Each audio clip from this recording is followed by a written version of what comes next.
নদীর উল্টো দিকে জঙ্গলে আমরা আলো ফেলছি, কেউ থাকলে তার চোখটা জলজল করবে। জলদাপাড়াতে বিকেলের জিপ সাফারি, মানে দিনের শেষ জিপ সাফারি।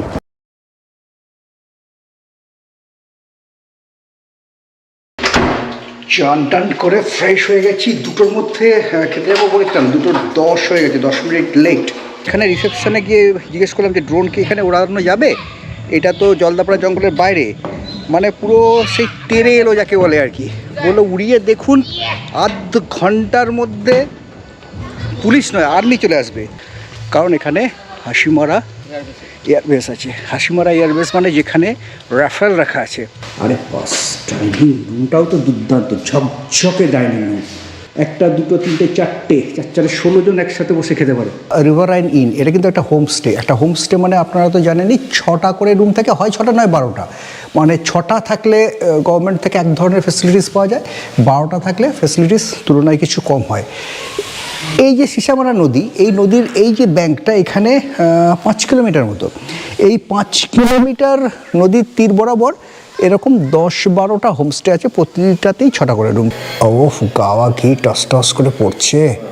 ভাত 2 রকম ভাজা, বেগুন ভাজা, আলু ভাজা, মাছের মাথা দিয়ে বাঁধাকপির তরকারি, ওপাশে ফুলকপির তরকারি, এদিকে ডাল, তার সাথে স্যালাড। সাধারণত হোমস্টেগুলোতে কী হয়, লাঞ্চে ডিমের ঝোল ভাত হয়, কিন্তু এখানে কাতলা মাছের ঝোল ভাত। খেতে শুরু করি, অনেকক্ষণ সময় লাগবে খেতে। আমাদের টিকিটটা তো অনলাইনে কেটেছি, তো যে কোনো জায়গায় সাফারির যে খরচ, সেই খরচে 4টে ভাগ থাকে। একটা হচ্ছে যে জিপসি গাড়িটা যাবে, সেই গাড়িটার একটা ভাড়া, তার সাথে থাকবে এই গাড়িটা যে জঙ্গলের ভেতরে ঢুকবে তার একটা পারমিট ফি, গাড়িতে যে কজন ট্যুরিস্ট থাকবে তাদের পার হেড একটা করে এন্ট্রি ফি, আর প্রতি গাড়িতে একজন করে গাইড, তার চার্জ। আমরা টিকিট কেটেছি অনলাইনে, দুজনের জন্য দিতে হয়েছে অনলাইনে 560 টাকা। বাকি যে টাকাটা, সেই টাকাটা কিন্তু আমাদের এখানে গেটে গিয়ে দিতে হবে। জলদাপাড়ার 2টো গেট আছে, একটা হচ্ছে মাদারিহাট গেট আর একটা হচ্ছে শালকুমার গেট। আমাদের যে হোমস্টেগুলো সেখান থেকে শালকুমার গেটের দূরত্ব প্রায় 5 কিলোমিটার। সাথে যদি আমাদের মতো গাড়ি থাকে তাহলে তো কোনো চিন্তাই নেই।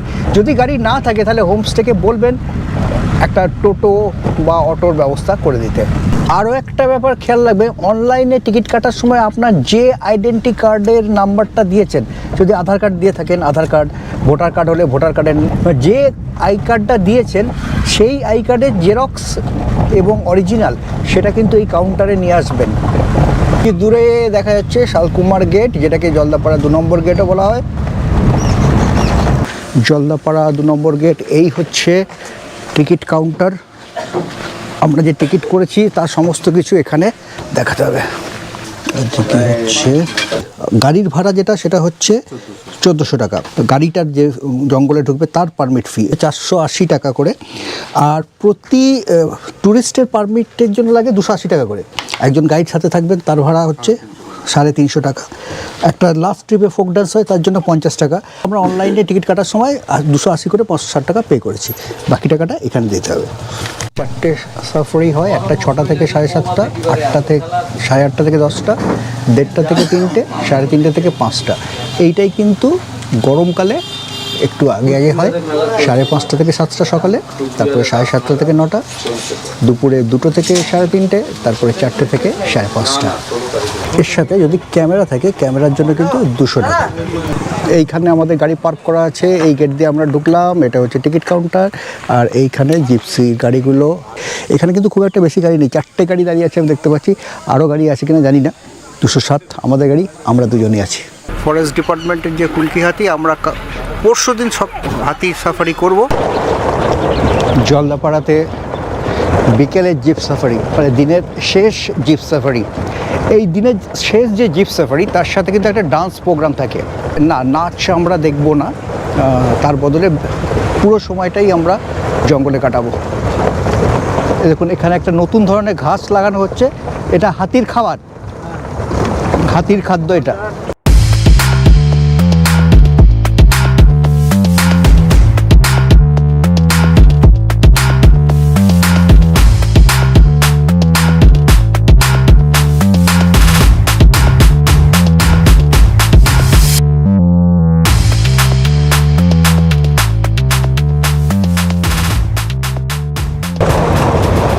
এই হলং বাংলোতে আমরা এসেছি।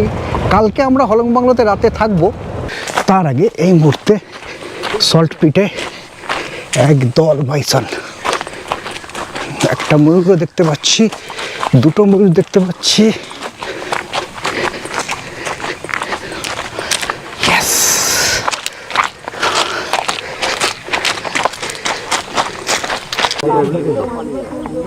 হ্যাঁ মানে ওষুধ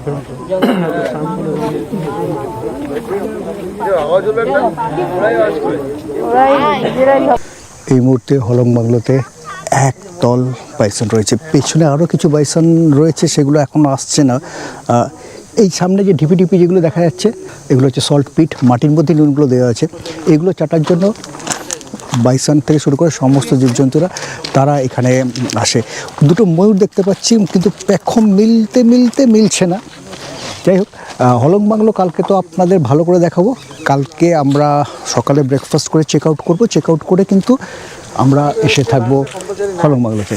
আচ্ছা, এখানে চলে আসবেন। হ্যাঁ, এইটা হচ্ছে হাতি স্ট্যান্ড। 6:30 স্টার্ট হয়ে গেছে। বিকেলের সাফারিতে চাপড়ামারিতে আগেকারবার বাইসন একে অপরের সাথে লড়াই করছে, সেটা পেয়েছিলাম। জলদাপাড়া হলং বাংলোতেও কিন্তু বাইসনই পেলাম, অনেকগুলো বাইসন রয়েছে, আরও কিছু বাইসন ভেতরে রয়েছে। এতবার আমি ডুয়ার্সের জঙ্গলে সাফারি করেছি, গন্ডার আমি কখনো পাইনি।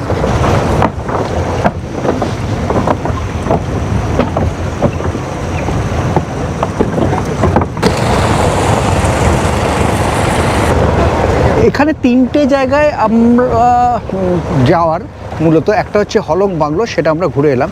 এখন যেখানে যাচ্ছি সেটা হচ্ছে Harindanga watch tower. Watch tower বটে, কিন্তু এই ওয়াচ টাওয়ারের কাঠের গুঁড়িগুলো পচে গেছে, সেই জন্য আগের বার উপরে উঠেছিলাম, এবার কিন্তু উপরে ওঠাটা বন্ধ করে দেওয়া হয়েছে। ওই দেখা যাচ্ছে হরিণডাঙ্গা ওয়াচ টাওয়ার। আমরা হরিণডাঙ্গা 3 নম্বর ওয়াচ টাওয়ারে গেলাম বটে, ওখানে তো উপরে উঠতে দেয় না এখন, কারণ কাঠগুলো পচে গেছে, নষ্ট হয়ে গেছে। আমরা জাস্ট একবার পাক খেয়ে এখন 3 নম্বর ওয়াচ টাওয়ারের দিকে যাচ্ছি।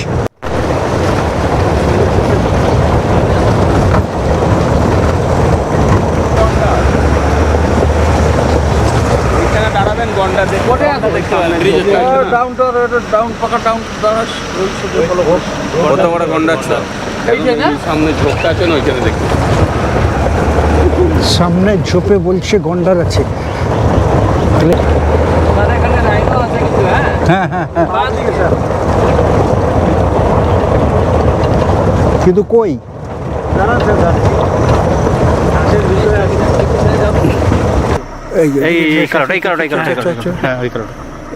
এইটা হচ্ছে গন্ডার। হ্যাঁ স্যার, এই যে আসছে এই যে কানটা নড়ছে যে ঘুরে এদিকে ঘুরে গেছে, এদিকে ঘুরে আছে।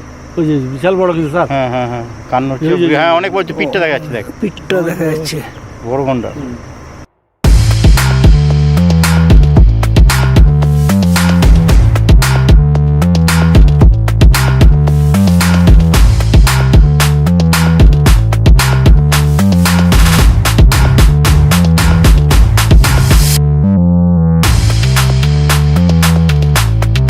সামনে রাস্তার উপরে একটা ময়ূর রয়েছে।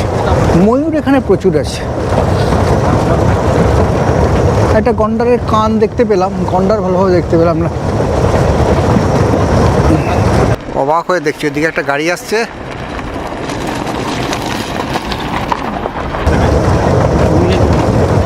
হ্যাঁ, লেপার্ড তো আছে এখানে, প্রচুর লেপার্ড আছে।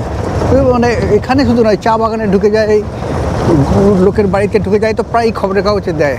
3 নম্বর ওয়াচ টাওয়ারে এসে গেছে। সমস্ত গাড়ি এখানে এসে হাজির হয়েছে। এইখানে ফরেস্ট ডিপার্টমেন্টের কুনকি হাতি।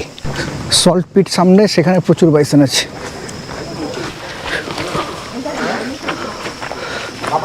এই যে জলদাপাড়া 3 নম্বর ওয়াচ টাওয়ার, এটার উপরটাতে যাওয়া যায় না। উপরটাতে না বন্দুক টন্দুক এসব রাখা থাকে আর কি, এসব ফরেস্ট ডিপার্টমেন্টের উপরটা বন্ধ করা। নিচে 2টো ফ্লোর আছে, সেই ফ্লোর দুটোতে যাওয়া যায়। তবে আমি উপরে আর যাইনি, কারণ এইখানেই তো বাইসন দেখা যাচ্ছে। সল্ট পিটে ওই দেখুন একটা এখনও মুখ ডুবিয়ে, যেরকম ডাবা থাকে না আমাদের গরুর ডাবাতে গরুকে খেতে দেয়, এখানে ওরকম গাছের গুড়ির ভেতরটা ফুটো করা, তার ভেতর নুন দেওয়া হচ্ছে, ওরা সেরকম মুখ ডুবিয়ে নুন খাচ্ছে। খক খক করে আওয়াজ হচ্ছে, এই আওয়াজটা হচ্ছে সাম্বার ডিগারের আওয়াজ। এটা কিন্তু অন্ধকার হয়ে গেছে, অন্ধকার হয়ে গেছে। আমরা এখান থেকে বেরিয়েছি, সবারই শেষ গাড়ি, কোনো গাড়ি আর নেই। ভালোই লাগছে। এটা হচ্ছে আমাদের হোমস্টে। সব চারিদিকে একদম অন্ধকার, আর উপরে আমাদের রুমগুলোতে আলো জ্বলছে। কোচবিহার রাজবাড়ির আদলে তৈরি হয়েছে। অপূর্ব লাগছে করিডোরটা। ইয়েস, অলরেডি আমরা রুম লন্ডভন্ড করে ফেলেছি, সাফারি করে ফিরলাম। পকোড়া, তার সাথে চা। আর একটা ইনফরমেশন দিল যে বরলি মাছ পাওয়া গেছে, বরলি মাছ ভাজা দিয়ে যাচ্ছে। আপনারা যদি এখানে আসেন বলবেন যে বরলি মাছ খাওয়াতে হবে, তার জন্য এক্সট্রা যা পে করার পে করবেন। বরলি মাছ একটু কস্টলি, আমাদের ওখানে মৌরলা মাছের মতো। সন্ধ্যেবেলায় হলে ফ্রাই করে খাবেন, আর লাঞ্চের সাথে হলে চচ্চড়ি। আচ্ছা, এই যে বিজু নিয়ে এসেছে আমাদের জন্য বরলি মাছ ভাজা। এই মাছগুলো হচ্ছে বরলি মাছ। এই যে আমাদের পুঁটি মাছ বলতে পারেন আর কি, সেরকম সেই মাছ। সন্ধ্যের পর থেকে না শুধু খাওয়া খাওয়া আর খাওয়া চলছে। স্ন্যাক্স খেলাম, তারপরে বরলি মাছ ভাজা খেলাম, আর এখন ডিনারে দেশি মুরগির ঝোল খাবো। ডাইনিং রুমটা কিন্তু সত্যি ভালো। ডিনারেও এই চেয়ারটাতেই বসলাম। আমি রুটি খাচ্ছি, ভাই ভাত খাচ্ছে। রুটি, তার সাথে হচ্ছে বেগুন পোড়া, আহা হা, তার সাথে বেগুন ভাজা, আহা হা, মুগের ডাল, ফুলকপি আর দিয়ে একটা তরকারি, সালাড আছে, আর এই সেই মানে দেশি মুরগির ঝোল। দেশি মুরগি কিন্তু নর্মালি দেওয়া হয় না। নর্মালি যেরকম মুরগি হয়, ব্রয়লার মুরগি, সেটাই সবাইকে দেওয়া হয়। আপনারা যদি দেশি মুরগি খেতে চান, এটা কিন্তু অ্যাডিশনাল চার্জ হয়, এবং সেই চার্জটা ফিক্সড কিছু নয়। কোনো দিন পাওয়া যায়, কোনো দিন অল্প ওঠে, দাম বেশি থাকে, এই ব্যাপারটা থাকে।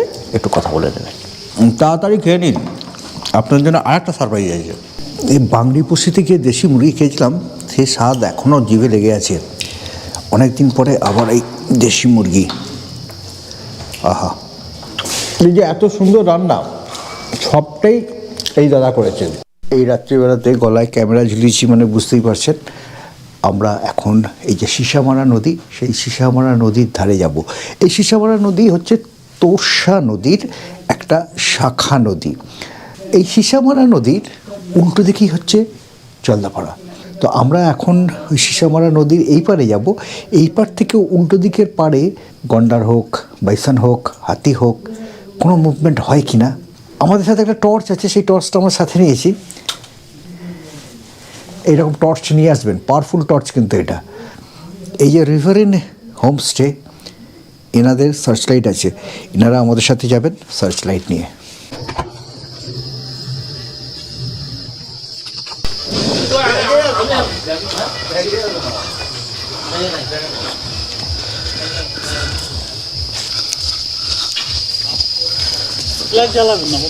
ও লাইট জ্বালাবো না,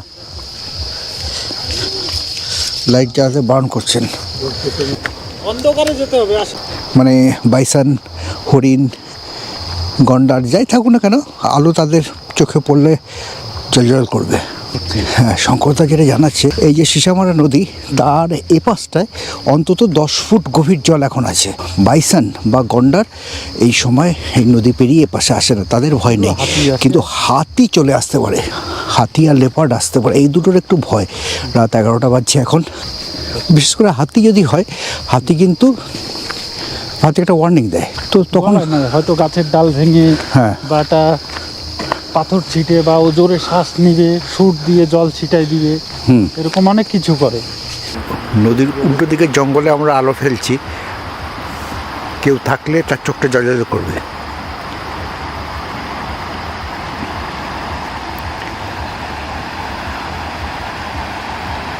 যখন থাকে তখন লোক থাকে না। আমরা যে পয়েন্টটায় গেলাম, যে ঝোড়াটা যেখানটায় আছে, সেখানে কিন্তু আমরা কিছু দেখতে পাইনি। 11টার সময় সিসামারা নদীর ধারে ঘুরে বেড়াচ্ছি, উল্টো দিকে টর্চ মেরে দেখছি কারুর চোখ জ্বলছে কি না। Awesome, just awesome. চলুন শুয়ে পড়ি। গুড নাইট, শুভরাত্রি। কালকে ব্রেকফাস্ট করে এখান থেকে আমরা চেক আউট করবো।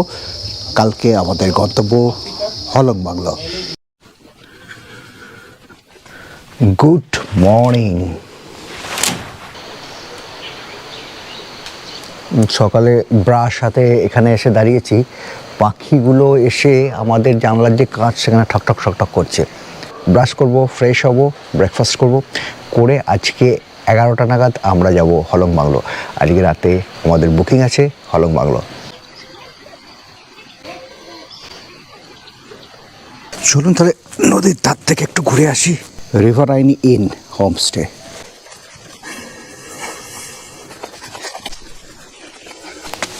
কুয়াশা কিছুটা কেটেছে।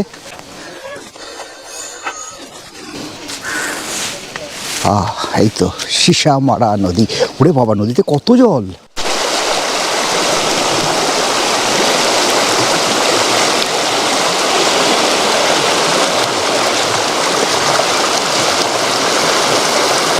আরে বাস, নদীর জলের রং যেরকম সেরকম জলের স্রোত, আওয়াজও তেমন। এই নদীটার ধারে এই হচ্ছে আমাদের হোমস্টে। এই রুমটাতে আমরা আছি। কালকে রাতে আমরা এখান দিয়ে বেরিয়েছিলাম, শঙ্করদা আমাদের গাইড করে নিয়ে গেছিলো। আমরা গেছিলাম কিন্তু ওই দিকে, ওর উল্টো দিকে বলেছিল একটা ঝোড়া আছে, সেই ঝোড়াতে জীবজন্তুরা জল খেতে আসে। তারপরে ফিরে এসে এই দিকের এই যে জঙ্গল, মানে আমাদের জাস্ট হোমস্টেটার ঠিক উল্টো দিকের জঙ্গলটাতে অনেকক্ষণ সার্চ লাইট মারলাম, কোনো চোখ জ্বলছে কি না, না দেখতে পাইনি কিছু। ফরেস্ট ডিপার্টমেন্ট থেকে গ্রামের প্রতিটা বাড়িতে সার্চ লাইট এবং চকলেট বোম দিয়ে যাওয়া হয় প্রতি বছর, হাতি বা অন্য জীবজন্তু তাড়ানোর জন্য, মূলত হাতি তাড়ানোর জন্য। এখানটা কতগুলো ময়ূর আছে, চলুন এই পাশটায় কাছে যাই। একটা, দুটো, তিনটে তো আছেই এইখানটা। এই যে দাঁড়ান,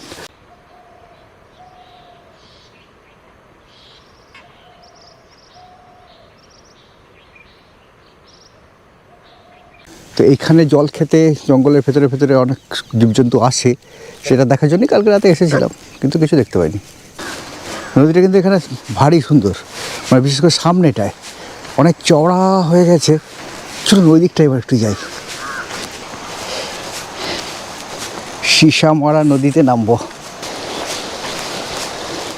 ওফ, এখানে নদীর নুড়িগুলো পড়ে রয়েছে, একদম স্বচ্ছ টলটলে জল, নিচের সমস্ত পরিষ্কার ঝকঝকে দেখা যাচ্ছে, প্রতিটা নুড়ির রং পর্যন্ত বোঝা যাচ্ছে। কিন্তু জলের গভীরতা আছে, তার সাথে জলের টানও আছে। এখানে কিন্তু জলে নিচে খুব একটা নামবেন না, ঠান্ডা জল, ঠান্ডা জল। এই পেছনের জঙ্গলটাই হচ্ছে জলদাপাড়া জঙ্গল, মানে জলদাপাড়া জঙ্গলের এত কাছে পায়ে হেঁটে ঘুরে বেড়াচ্ছি, ভাবাই যায় না। এখনই যদি কেউ বেরিয়ে আসে ওখান থেকে, আহা হা হা হা, ক্যামেরা বন্দি করবো বলে আমরা রেডি হয়ে আছি। এই যে নিকন Z30 গলায় ঝুলিয়ে এসেছি, কিন্তু সকালবেলা এখনও পর্যন্ত কতগুলো ময়ূর ছাড়া আর বিশেষ কিছু দেখতে পাইনি। চলুন, আর আমাদের সময় নেই, আমরা এখন কিন্তু হলং বাংলোতে যাব। 11টার ভেতরে আমাদের হলং বাংলোর গেটে পৌঁছে যেতে হবে। এখন কিন্তু মনে হচ্ছে, ভাগ্যিস শেখরের কথা শুনেছিলাম, শেখর মানে হচ্ছে ট্যুর কিংডমের শেখর, আমাদের পুরো ডুয়ার্সের এই যে প্যাকেজটা যে বানিয়ে দিয়েছে, এই শালকুমারে এখানটায় না থাকলে এই সৌন্দর্যটা মিস করতাম। শেখর এবং ট্যুর কিংডমের নাম্বার আমি নিচে ডেসক্রিপশন বক্সে দিয়ে দিলাম,